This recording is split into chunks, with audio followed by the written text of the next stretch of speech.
excited to go to Tita Ivana's house? Yes po. Wow, may dadalhin ka ba? Meron. Ano po? Swimsuit.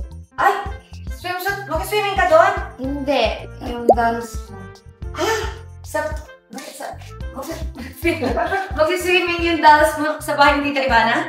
Yes. Paano? Walang pool. Paano? Walang pool? Okay lang? Tupperware.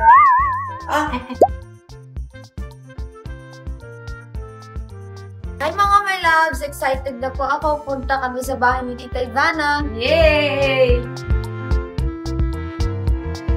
Eh, di ba may mga dala kang dolls dyan? Opo. Ask mo muna, wag mo ilalabas yung dolls mo ha. You need to ask permission muna kay Tita Ivana. Tita Ivana, may dolls po ako dala. Pwede po pasyal yung mga dolls ko sa bahay ni Tita Ivana at sa swimmingan.